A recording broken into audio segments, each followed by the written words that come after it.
Olá, seja bem-vindo a mais um episódio do Carreira Talk Show. Se você é novo no canal, eu sou o Paul Barramondes, sou executivo global de Supply Chain, estrategista de carreira e criador do canal Growth Strategy TV.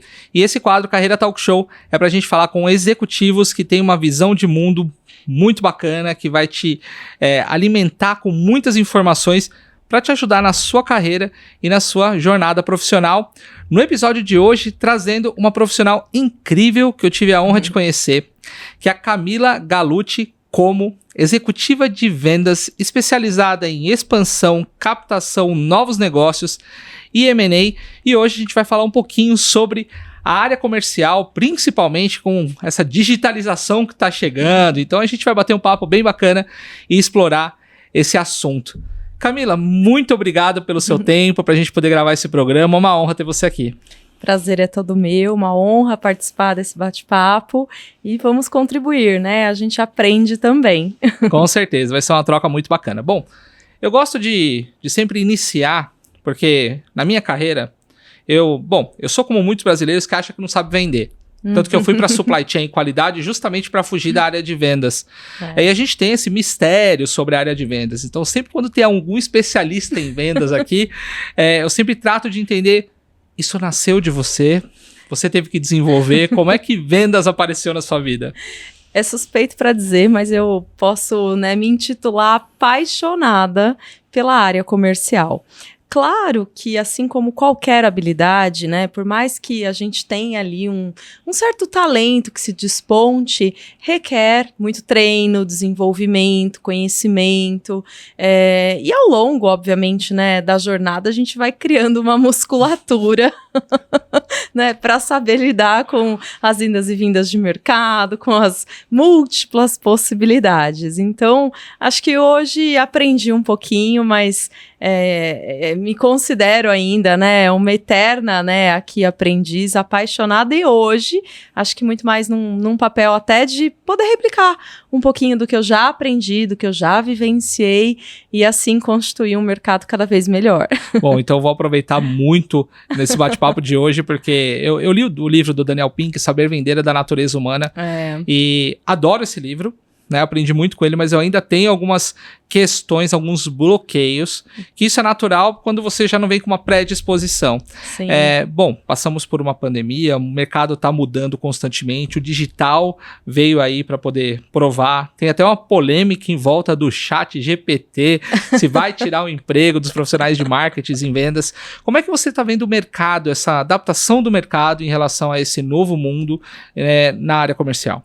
Eu acho que é um movimento que não tem como, voltarmos atrás. E, inclusive, eu fiz parte desse impulsionamento de implementação de processos digitais.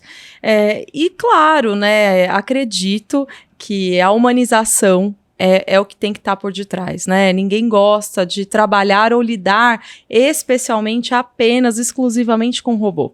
Então, o outro lado da história, que é o cliente final, ou a empresa, precisa primar pelo relacionamento. Haja vista que os valores mudaram, Hoje a gente não vende mais só por valor, mas sim por valor agregado, benefício. O relacionamento impera. Então, apesar de termos aqui todas as evoluções voltadas, ao universo digital, à inteligência artificial, que nos ajudam, nos apoiam de forma mais estratégica, eu acho que é um direcionamento de esforços, de centralidade desses esforços. Mas, por outro lado, a humanização, a relação sempre existirá. Portanto, a área comercial não morre jamais, ao meu ver. Não é o que eu acredito, porque assim, eu acho que as ferramentas elas vão ajudar na automação, principalmente em atividades que muitas vezes as pessoas não enxergam. As pessoas acham que a área comercial é somente você marcar uma visita, tomar um café, apresentar e tá tudo certo. Poucos sabem que existe um CRM por trás, uma estratégia e uma série de documentos para você registrar, entender, até para poder entender o comportamento do consumidor se a gente vai falando num produto novo. E aí vem essas tecnologias que eu acredito que vieram para poder ajudar justamente nesse back-office, mas a relação humana isso não tem como tirar. A máquina não vai conseguir fazer. Então, acho que, assim, as pessoas estão com medo muito precoce em relação a essas ferramentas, em vez de aproveitar elas como algo. E aí eu queria te perguntar isso, como é que você está vendo as empresas em relação a isso? Elas estão realmente implementando e estão querendo fazer esse processo, e como é que elas estão fazendo essa parte de humanização? Acho que ainda é um movimento de transição. Para alguns, infelizmente acelerado pelo capítulo triste da nossa história, que foi a pandemia, mas para outros uma evolução que já vinha sido trabalhada, né? Então, eu entendo como uma visão mais estratégica, nesse universo que eu chamo de infoxicação, ou seja... Bacana esse termo, eu vou anotar esse termo, eu adorei esse termo. Porque a gente recebe milhões, nós somos bombardeados de milhões de informações. Quantos e-mails você não deve receber? E-mails, marketing, enfim, N, né, informações. Como é que a gente processa esse filtro e esse funil? Então, a partir da inteligência artificial, a partir de outros recursos que promovem a digitalização, o que eu vejo é a área comercial sendo direcionada de forma mais estratégica, de forma mais específica, colocando a sua energia no lugar correto para a sua força de venda acontecer. E claro, né, com isso, acho que chegando a patamares que não chegaríamos, atravessando barreiras que de repente não chegaríamos. Então, se a gente pensar a relação, vou trazer aqui um pouquinho até do mercado financeiro, se a gente pensar a relação do universo bancário, você já imaginou fazer um crédito imobiliário pelo telefone? Né, ou comprar seu carro por telefone, e até um tempo atrás, diria que, sei lá, há uns 8 anos atrás, isso poderia soar de forma, né, um pouco mais estranha, assim. Hoje não. Hoje, você se imagina ir talvez numa agência física para fazer assinatura de algum contrato? Não. Isso não tem como mais acontecer. Entende? Então, tô trazendo um dos insights que, sem dúvida, né, para todos os segmentos, para todas as áreas evoluíram. Então, é um caminho sem volta para mim. Isso é uma coisa muito interessante. Eu tive a experiência, eu sempre atuei com corretor de seguros, né, para cuidar dos seguros do carro, essas coisas. E eu vi que ele estava estudando psicologia. Eu fui conversar com ele, falei: poxa, me diz isso, como é que está acontecendo? Justamente na renovação do meu seguro. E para você ter uma ideia, o seguro ficou 10 vezes mais caro do que eu estava pagando no ano vigente. E aí vieram as seguradoras digitais, que sem eu ter contato com ninguém, um clique, eu resolvi o problema e o carro estava segurado. Ou seja, algo assim que eu já trabalho com banco digital há muito tempo, né, já mudei o banco para um banco digital. Assim, eu nem sei o que é uma agência, porque o banco não tem agência. Então, assim, realmente a gente... E essa é uma das coisas, um dos comportamentos do mercado que eu queria ver como é que as empresas estão tratando isso. Porque, assim, quando a gente fala do conceito, ele é assustador. Quando você começa a usar, você não fica sem. Como é que as empresas estão se preparando para isso? Porque existe uma inércia muito grande para você vencer no âmbito teórico, mas quando você chega na prática, a pessoa testa, ela não quer voltar atrás. Ela não quer voltar. Eu acho que tenho duas forças internas importantes, né? Primeiro, investimento não só na automação e na tecnologia, e também nos profissionais qualificados. Porque, com certeza, você tendo, né, do outro lado, as pessoas que consigam canalizar essa parte digital de forma mais palatável, as coisas fluem. Né? Então, eu vejo que as empresas se preparam para esse movimento, dependendo, claro, da disponibilidade do recurso, e é por isso que a gente tem que estar aqui, né, frente, estudando. Não tem jeito, não tem alternativa. O mercado vai absorver. Haja vista, né, o quanto são requeridos no meio pessoas especialistas voltadas não só à comunicação, a comportamento humano, porque a parte da humanização se torna essencial, mas também as pessoas voltadas a mais especialistas na parte técnica de automação.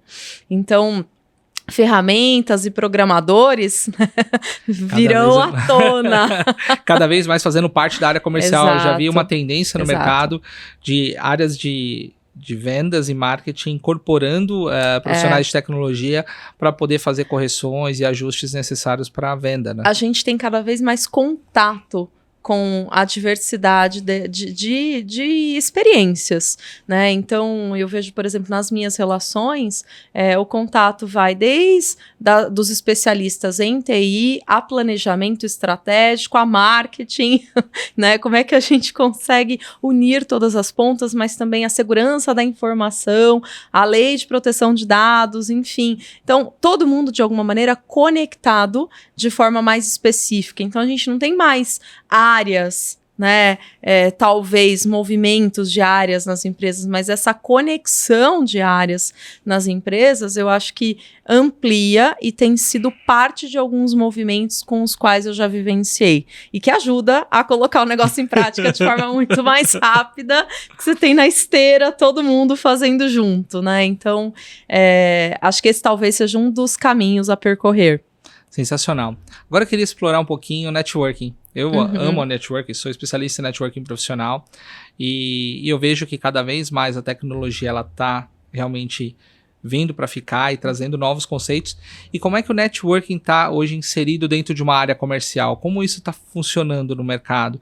Porque eu, por exemplo, faço as conexões no modelo antigo, né? Apesar das pessoas gostarem do digital e preferirem o digital, nada substitui aquele café, aquele jantar. Como é que isso está acontecendo? Como é que a área comercial está se adaptando a essa... Sabe uma coisa que eu adoro e que eu sempre pratico, né, à medida da agenda ali, eu chamo de café digital, coffee digital.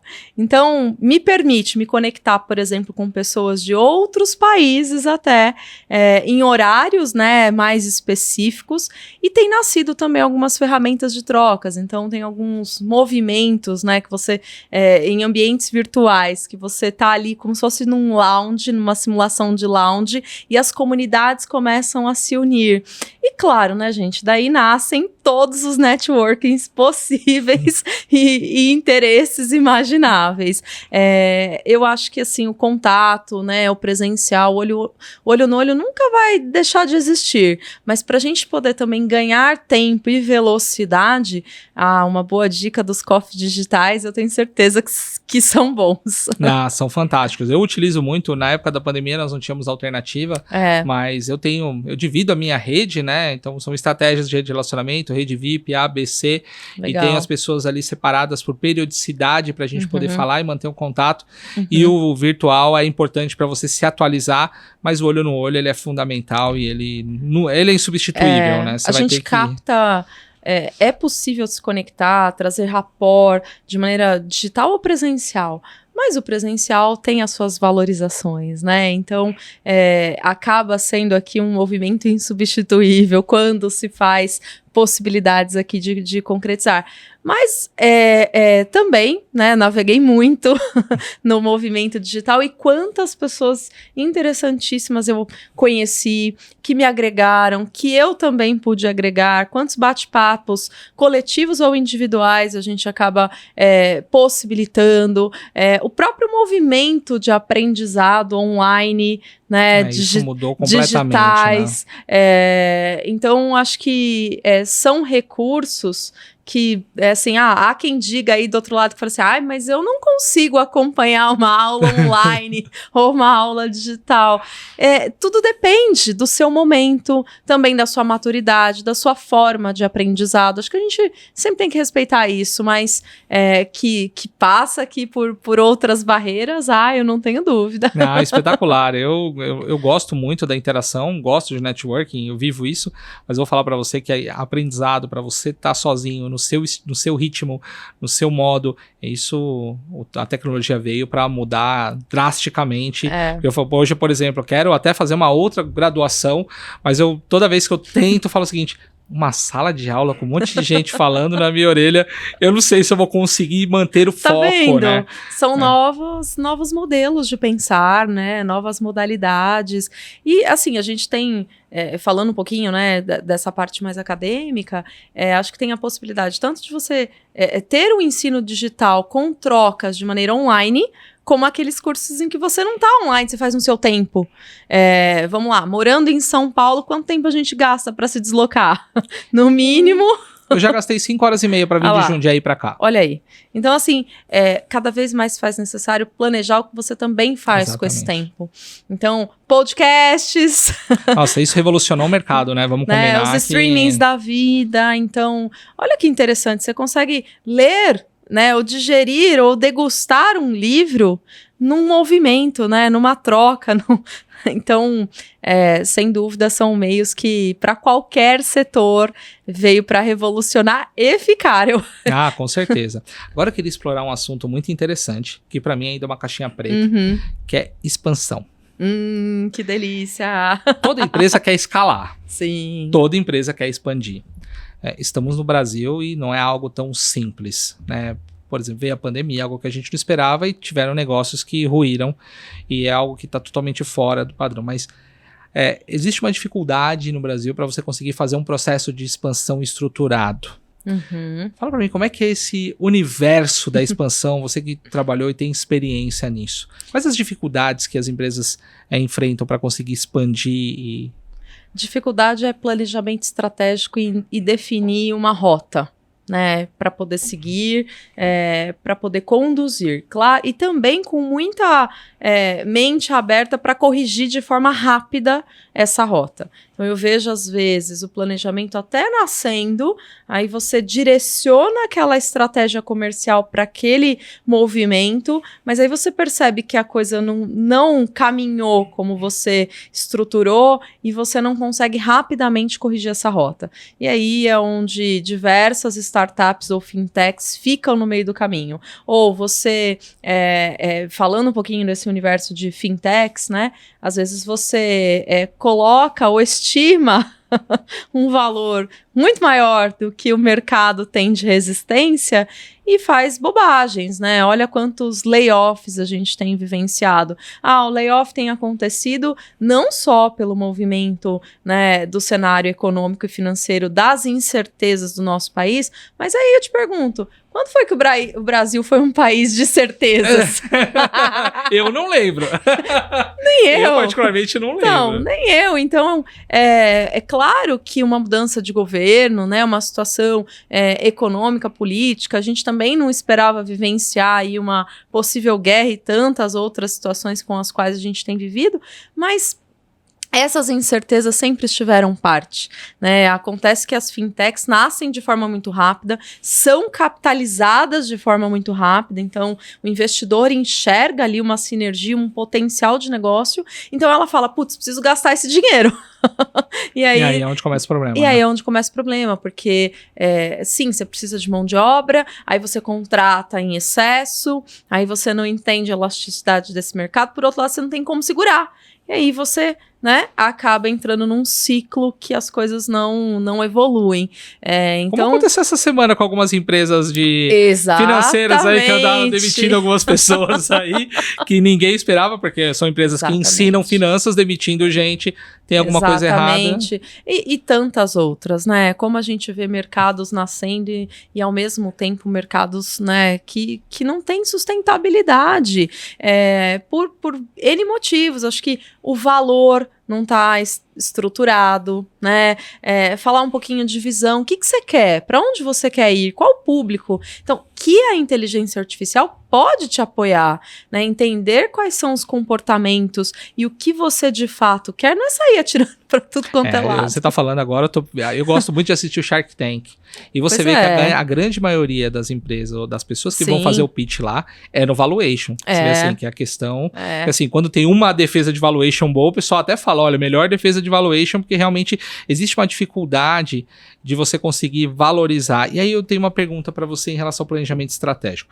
Passei por grandes empresas, grandes multinacionais, trabalho em uma grande multinacional hoje, e eu percebo que as empresas têm dificuldade no planejamento estratégico.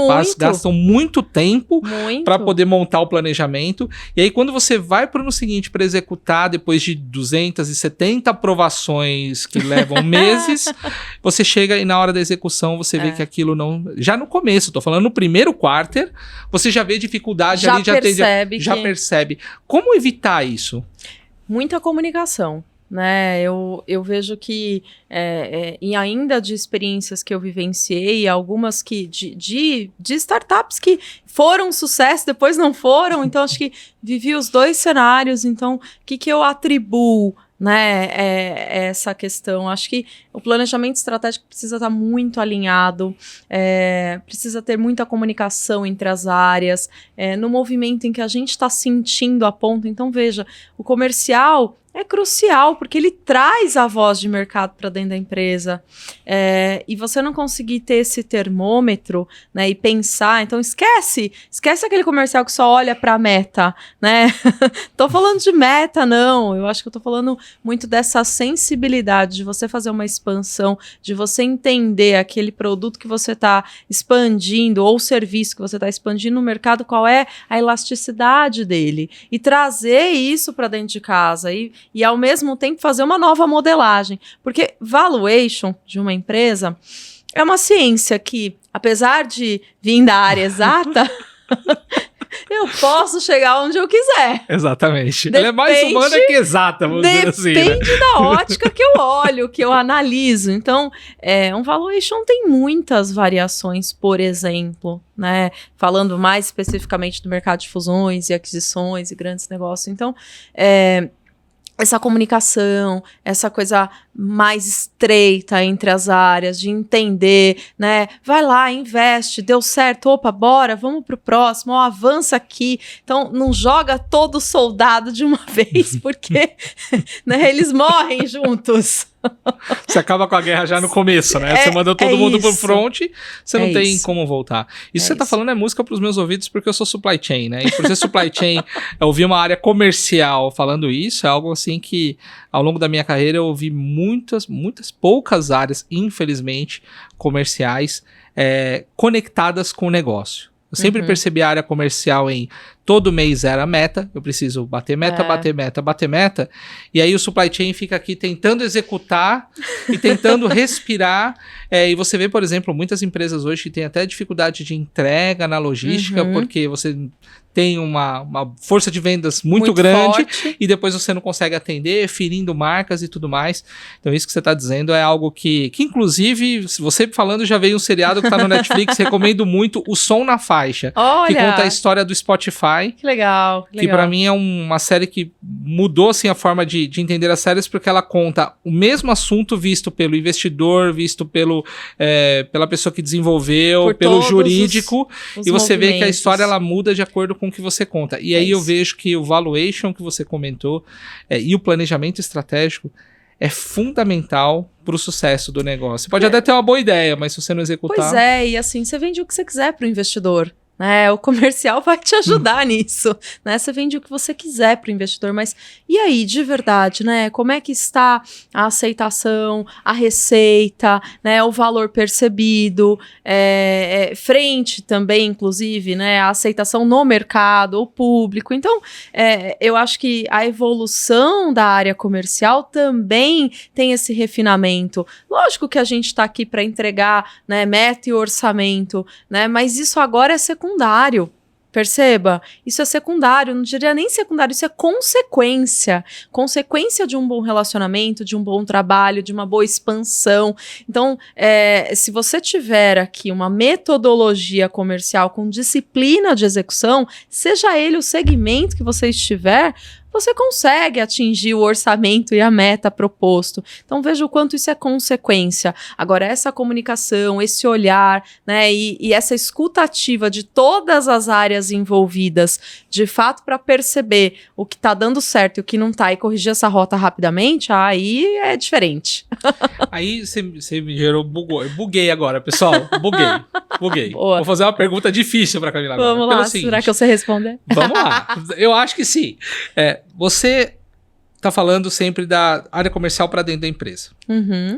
Obviamente, se você fizer um excelente trabalho, o resultado vai vir como consequência. Sim. Como lidar com a parte de trás do investidor que está olhando ali o número e querendo o resultado? Porque assim, no final das contas, para você manter toda essa estrutura, você precisa gerar receita. Existe um tempo de negócio, payback, que você, né, até o negócio se acomodar, o mercado se acomodar, mas como lidar com essa pressão do outro lado. Eu já vivi o meio, né? Já vivi olhando para cá e olhando para cá.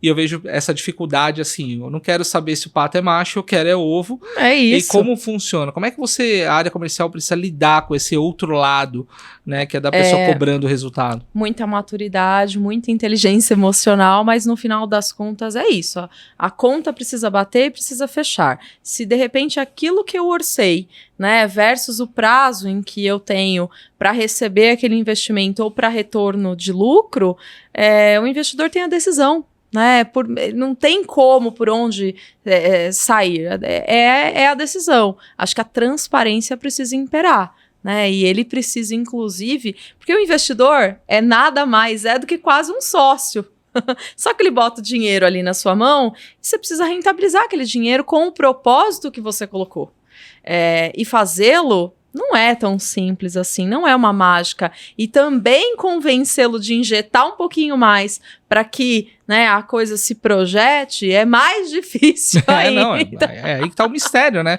Porque mais se o resultado não aparece ao longo do tempo e você precisa que ele injete mais, como fazer isso, né? Como convencer? Trazendo muita clareza, trazendo os passos de forma muito evidente, claro, né, entendendo se foi alguma situação de fator externo ou se foi alguma fragilidade de fator interno, né, acho que tem os dois lados da situação, e assim evoluir. Né, eu tenho certeza que tem muitos. O investidor, quando faz um investimento em startup, ele não espera no curto prazo. Né, já é sabido que esse retorno desse capital investido virá no decorrer do prazo. Então, e muitas vezes prazo esse de 5 a 10 anos. Uau. A gente não está falando de curtíssimo prazo, não é imediatista, não é como a gente coloca o nosso dinheiro em qualquer ação e tá esperando ali, só esperando os dividendos a cada 3 meses só ali. atingir, né?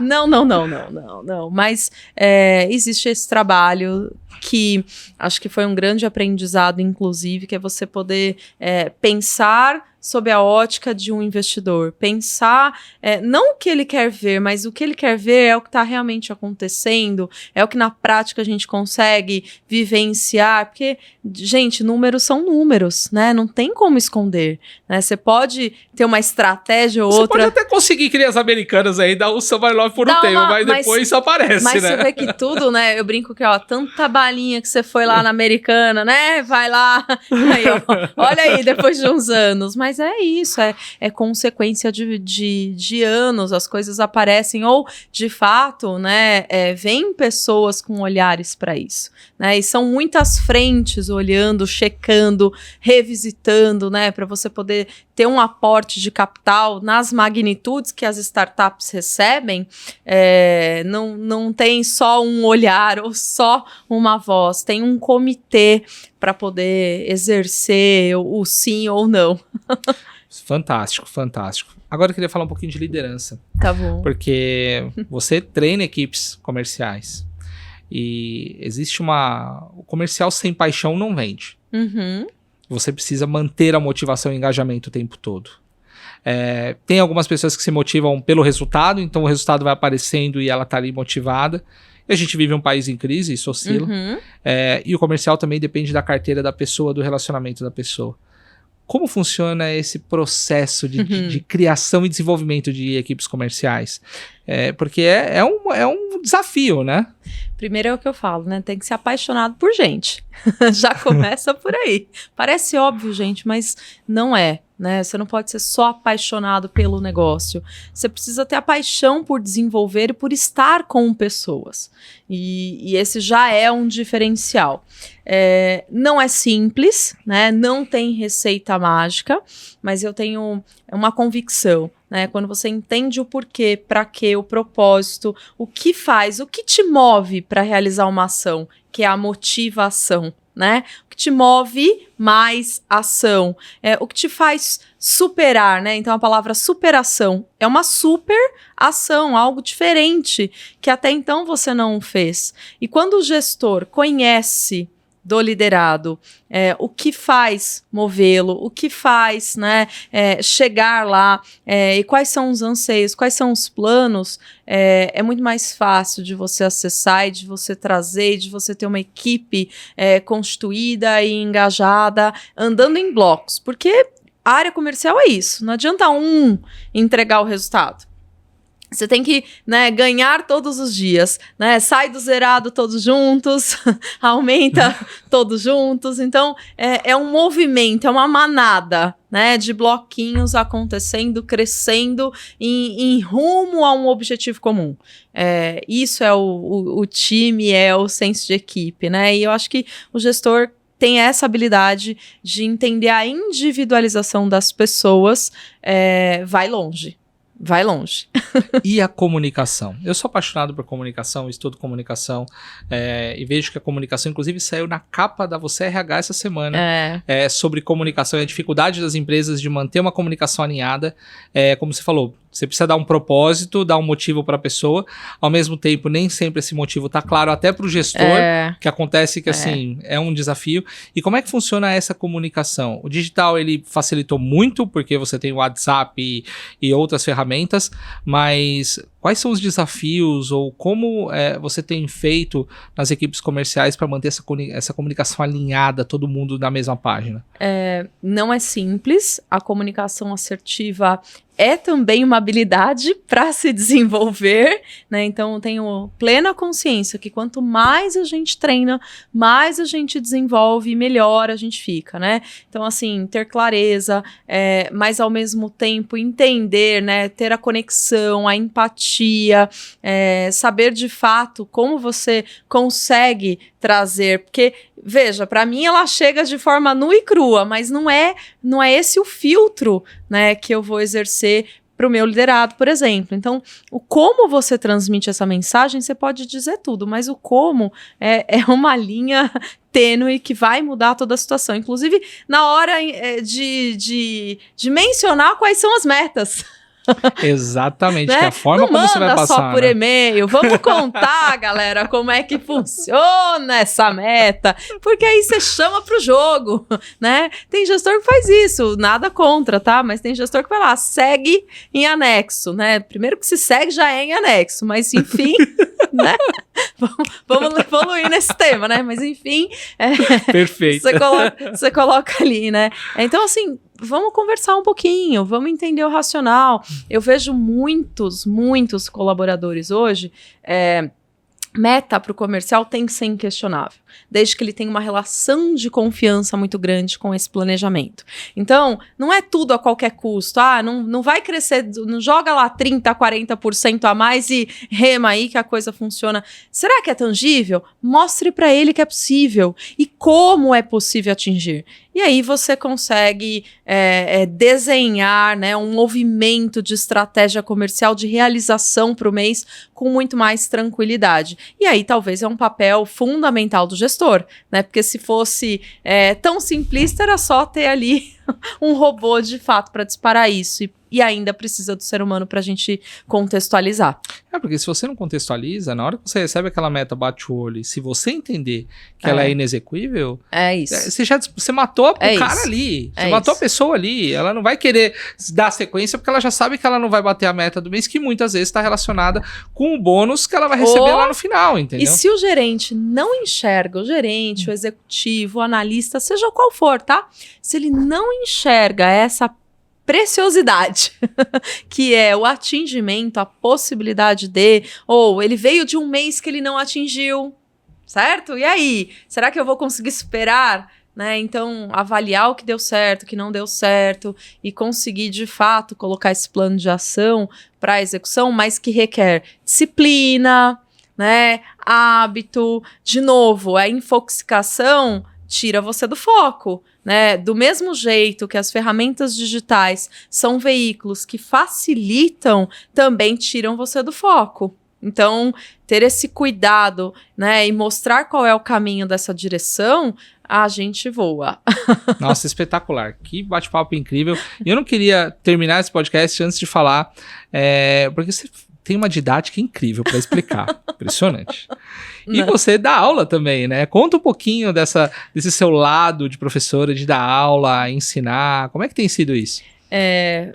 Antes de contar um pouquinho essa trajetória, né, esse movimento mais híbrido que eu posso intitular aqui na carreira, eu vou dizer que, assim, por acaso ou não por acaso, eu me formei em letras inicialmente. Então, a primeira formação lá atrás tem uma formação voltada à docência. Eu sempre acreditei muito no ensinar, no formar pessoas, e eu percebi que eu poderia fazer isso no universo corporativo. Então, acho que essa foi a mágica, né, das coisas para acontecer. Então, sempre tive aqui na minha veia o levar pessoas, ensinarem e mostrar qual é o caminho. Claro, né, trazendo rumo, direções e me desenvolvendo também em relação a isso. E aí depois vieram outras habilidades sendo desenvolvidas, outras faculdades, né? Sei lá, já me perdi as contas aqui em qual curso que eu tô, e sou uma eterna aqui apaixonada por aprender.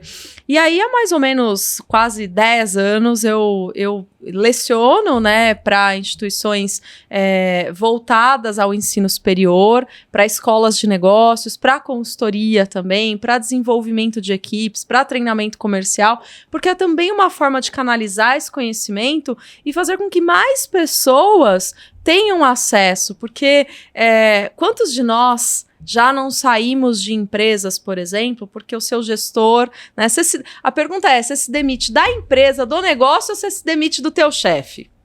Essa é a pergunta. Isso sempre mexeu comigo, né? Então, acho que você ter clareza, ter consciência e formar pessoas para isso, né, não só para o movimento comercial, mas também para a liderança e gestão de pessoas, aí é algo que tá no sangue. Você falou um assunto que eu já até trouxe em podcasts anteriores. Você não só se demite do seu chefe, não da empresa, porque dentro da empresa tem pessoas que amam a empresa, porque tem um bom gestor que tá alinhado com o que tá escrito na parede, e tem pessoas que odeiam a mesma empresa que é amada. E na minha carreira eu tomei uma decisão, há pouco tempo atrás. Eu não trabalho mais para a empresa, não importa qual ela seja, eu trabalho para a pessoa. Hoje, por exemplo, numa entrevista eu faço mais pergunta do que sou perguntado. Eu quero conhecer quem é a pessoa, o que ela faz, quero saber do time, qual que é a visão de mundo dela, se ela é humanizada ou não. Legal. Porque no final das contas, aquela pessoa ali, ela pode te elevar e você ser uma pessoa de alta performance e explodir, como você pode ser uma pessoa de alta performance e não entregar nada porque aquela pessoa não permitiu. Porque na realidade, eu vejo que assim, você até por um tempo sustenta, né, pautada aí pela musculatura da inteligência emocional, você sustenta, mas talvez você não chegue à sua alta performance. Então, tá aí um grande diferencial de você ter bons líderes que de fato te levem, te impulsione, te direcione, te envolve e te engaja. Ninguém tá aqui para motivar ninguém. A motivação, ela é tua, mas o engajamento, o ambiente, lembrando que o ambiente todos nós constituímos. Então, falar que você... eu trabalho num ambiente tóxico. Cara, você também faz parte desse movimento tóxico. Então, assim, para pensar, né, o quanto você se coloca no movimento de vítima, o quanto você é o cara que vai te o protagonista. Ou você vai se sabotar, porque eu já vi várias pessoas no café falando que a empresa é tóxica, mas tá ali fazendo o quê? Descendo o pau, entendeu? E falando... Tá ali fazendo o quê? Esse movimento. Então, e a gente precisa, né? Temos diferentes gerações trabalhando juntas, valores diferentes, né? Pensamentos. E que bom, né? A diversidade impera em todos os sentidos. Que bom que isso pode acontecer. Mas que ela seja unificada pela diversidade de pensamentos, por um ambiente de respeito, de construção, de co-construção. Então, o que eu posso dizer é que, assim, as relações mudaram, e mudaram seja em qualquer nível, né, de empresa para empresa, de pessoas, em quaisquer circunstâncias, as relações mudaram. Então, a gente tem que evoluir. Não tem outro jeito, E eu fico muito feliz com essa sua visão, porque realmente o que eu acredito é a humanização. É isso. Parar de enxergar gênero, qualquer coisa, enxergar o ser humano. É isso. Que tá cheio de defeitos, que tá cheio de qualidades. E que vulnerabilidades, faz parte. É isso aí. Temos fraquezas, temos vulnerabilidades, mas como você lidar com elas, né? Eu gosto muito de um livro. Né, Já ia te pedir indicação de livro, série, filme, já me antecipou. Fala. Eu não ganho nada, mas, gente, o que eu já indiquei desse livro, essa editora devia me pagar já. Mas, enfim, existe um livro chamado Descubra Seus Pontos Fortes. Ele é feito pelo Gallup. Ele é feito pelo Instituto de Pesquisa da Gallup. Sim. Ele é um divisor de águas, né? Porque qual é o foco desse livro? É você mapear os seus 5 maiores pontos fortes, que é exatamente o que você é, não o que você está. Então, a grande diferença. Mas para que você foque o seu olhar naquilo que você tem de melhor. E aí trabalhe, né, para desenvolver cada vez o que já é melhor. Porque as pessoas estão acostumadas com o movimento do feedback. E o que é o feedback? É eu potencializar algo que não é legal. Né? Claro, eu preciso ter a correção de rota, não sou contra feedback não, mas a gente precisa entender que a todos os movimentos de feedback, a gente sempre tem um olhar pensando nos gaps, e um olhar pensando no que é forte. Né? Então, eu acho que esse livro para mim é um super divisor de águas. Quando a gente fala de filme voltado à comunicação, você curte comunicação, esse filme não é conhecido, mas ele é incrível, chama-se Sementes Podres. Ele vai falar um pouquinho dessa dinâmica da influência da comunicação, que eu sou apaixonada. Então, vai lá, curte que vocês depois podem comentar. Se eu não me engano, está no Netflix. Tá Sementes no Netflix. Podres, é espetacular. É espetacular. Assiste, que é sensacional. Sob a ótica de comunicação, assiste pensando na comunicação. Que eu tenho certeza que vai te abrir muitas mentes aqui. E esse livro, depois você me conta, né, como faz para que você enxergue aquilo que de fato é forte em você, mas trabalhe para que esses pontos fortes não te auto-sabotem. Sim. E tem um filme antigo de comunicação, que pra mim é uma aula de comunicação, eu que vou dar a dica agora, é o filme Obrigado por Fumar. Ah, que legal. Esse filme, se você olhar ele pela comunicação, que é a indústria do cigarro. Que é a ótica, né? Rapaz, é um filme que, assim, é fora de série. É isso. E uma série? Cara, tem algumas séries, né? Mas hoje eu tô no movimento, né, aqui do Outlander. Sensacional. Que traz aí um movimento mais de época, né? E que é gostoso também se desconectar, descontrair. Mas eu falo que quando a gente lidera pessoas, parece uma parabólica. Tudo que você assiste, vê ou lê, é possível replicar. Então, sempre tem uma mensagem, né? Então, ali o sentimento de construção, de equipe, impera também, tá? Espetacular. Camila, estamos já chegando ao final. Falei Legal. pra você passar muito rápido. É verdade, é gostoso. Ficaríamos aqui horas conversando. Gostoso. Mas eu queria... eu sempre pergunto e tenho perguntado nos episódios sobre como as pessoas estão vendo 2023. Qual que é a sua visão sobre 2023, sobre a ótica comercial, agora que nós temos um novo governo. Estamos mudando aí a forma como as coisas vão funcionar. Tem algumas empresas mais otimistas, tem algumas outras empresas mais pessimistas. E aí, olhando pela ótica comercial, como é que você vê o nosso 2023? Olha, eu vejo que, assim, tem muitos desafios, pé no chão, né?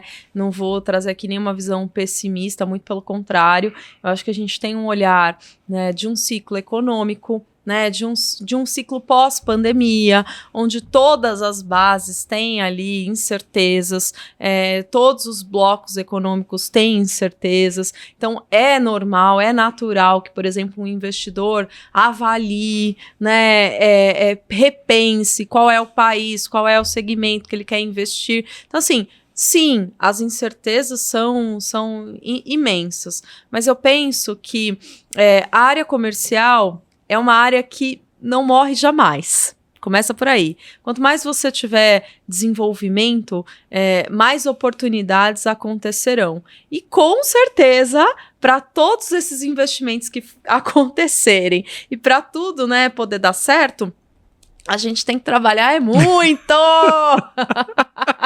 Isso que eu falo, então, deixa o governo de lado e vamos trabalhar aqui. É isso, né? Eu acho que não tem como não olhar também de forma positiva, porque a gente veio de um cenário de restrições, e um cenário de restrições prevê o quê? né? Olha, para todos os setores, se você olhar, por exemplo, para a área de turismo, a gente nunca teve os números, por exemplo, existentes, né, de turismo agora, porque tem uma demanda represada. Né?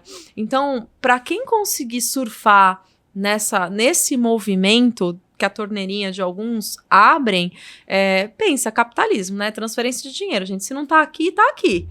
Em algum lugar tá. Então vai por esse movimento e vende, galera, que o negócio dá certo. É isso aí, é isso que eu acredito, é o que eu falo. Vamos esquecer o governo, porque ele não vai resolver nosso problema, a picanha não vai chegar em casa. Não vai. E o que a gente precisa fazer é trabalhar duro, independente de quem estiver lá, porque é disso que a economia se movimenta dessa forma. Não tem outro jeito. Né? Eles podem até ajudar, dificultar, mas no final das contas, é a gente ali no dia a dia que faz o negócio acontecer. Era outro podcast só para falar do movimento econômico, financeiro, né? Exatamente. E vamos falar. Já está convidada para voltar, para a gente poder falar sobre esses assuntos. Camila, muito obrigado pelo seu tempo. Foi incrível, uma aula. Eu adoro conversar. Para mim, esse podcast é um MBA de graça, porque conversar com vários executivos, com várias visões, para mim tem sido engrandecedor e tenho certeza que para você que nos assiste. Então, muito obrigado aí. Obrigada gente, acho que o que eu puder contribuir também, conte comigo, tem aqui os meus contatos, com certeza, vai tá tudo, tá na descrição aqui do episódio. Acessar e assim, canal aberto mesmo, porque eu acho que a gente se ajuda, né? Então, bora lá que 2023 tá só começando. Com certeza. E obrigado a você que nos acompanha, que tá sempre mandando mensagens, sempre pedindo convidados. Tá sendo uma honra fazer esse conteúdo para vocês. Muito obrigado pela sua audiência. Não se esqueça de curtir, comentar, compartilhar. Isso nos ajuda a crescer e levar esse conhecimento para cada vez mais pessoas. Então, muito obrigado e até o próximo Carreira Talk Show.